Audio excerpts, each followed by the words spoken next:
បងប្អូនអើយបងប្អូននេះការដំណើរកំសាន្តឡើងទៅភ្នំត្បែងឡើងទៅភ្នំត្បែងណាបងប្អូននេះទស្សនវិជ្ជាតាមភ្នំនេះទៅជាមួយឆ្កែមានឆ្កែមានខាងសហគមន៍គាត់បានជូនដំណើរទៅឡើងទៅលើនេះខាងសហគមន៍គាត់បានលី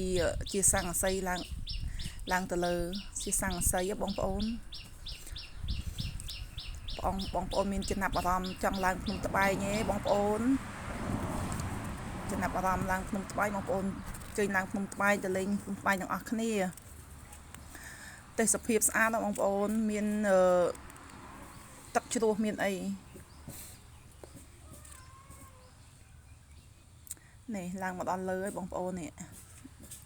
មកដល់កន្លែងមានជាកន្លែងកត់ជាអាស្រមដែលអ្នកបួស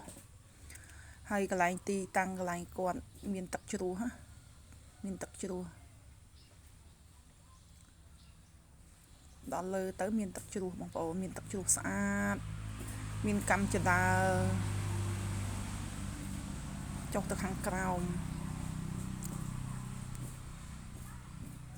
មើលទេសភាពបងប្អូនទេសភាពស្អាតណាស់បងប្អូនអើយទេសភាពគួរឲ្យគយគន់ទស្សនាវាស្លាស់មុខស្លាស់មាត់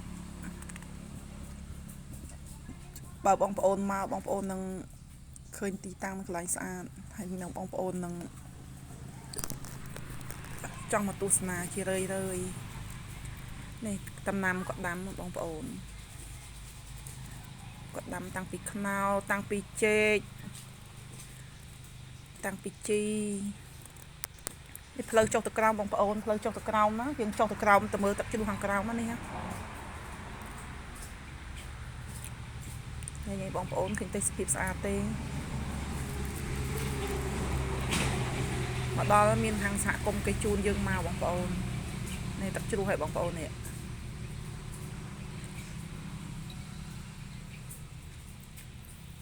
បងប្អូនទាំងអស់គ្នាបងប្អូនចង់មកលេងនៅទីតាំងភ្នំត្បែងនេះបងប្អូនអញ្ជើញមកស្អាតហើយទីតាំងគឺកន្លែងសហគមន៍ធ្វើឲ្យយើងមានភាពកក់ក្ដៅហើយទីតាំងគេការកន្លែងសម្រាប់កន្លែងអីស្រួលអត់អីទេមានសមត្ថភាពអូយបងប្អូនឯងមើលស្អាតណាស់មើលទឹកហូរស្អាតណាស់បងប្អូនអើយស្អាត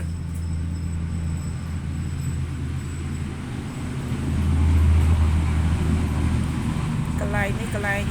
យើងឡើងទៅសហគមន៍នេះកន្លែងសហគមន៍គេ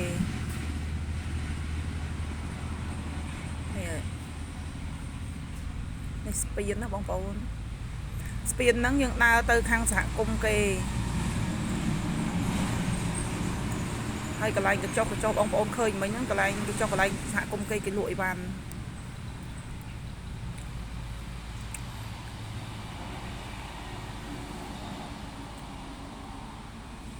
យើងដើរតាមស្ពានហ្នឹងទៅទៀត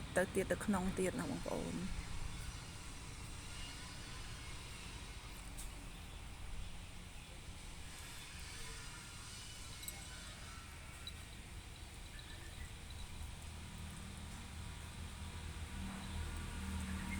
នឹងកន្លែងសហគមន៍គេណាបងប្អូននេះកន្លែងសហគមន៍គេបងប្អូនឃើញទេគឺឃើញកន្លែងសហគមន៍គេកន្លែងគេមានកន្លែងទទួលអ្នកដែលភ្ញៀវដែលគាត់ទៅចង់សម្រាកនៅកន្លែងសហគមន៍គេមានកន្លែងសម្រាប់គេទទួលភ្ញៀវហើយ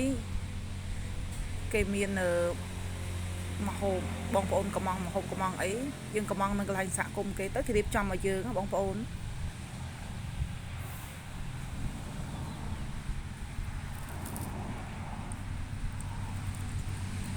នេះទៅរោឆ្នាំណាបងប្អូនខ្ញុំឡើងទៅរោឆ្នាំនេះបងប្អូនឈៀតទៅ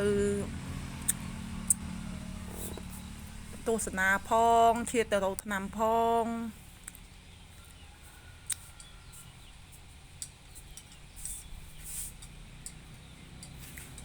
ពងជីកថ្នាំបងប្អូនពងជីកថ្នាំ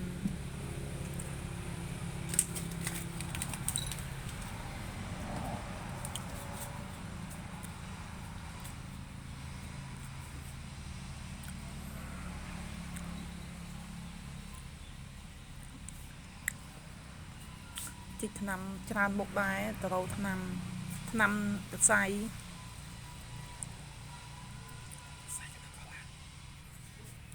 ថ្នាំតសៃនិងថ្នាំកលាំងអានេះមើលញ៉ិនសិនណាបងប្អូនអូនចាប់បានដើកណាដើរទៅក៏ចាប់បានដើកមួយ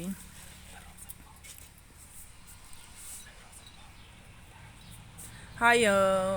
នឹងដើររោបសឹកប៉ក់ទៅរោថ្នាំផងទៅក៏ចាប់បានដើកកូនដើកយកប្រឡែងវាទេបានយកទៅធ្វើអីទេយកទៅប្រឡែង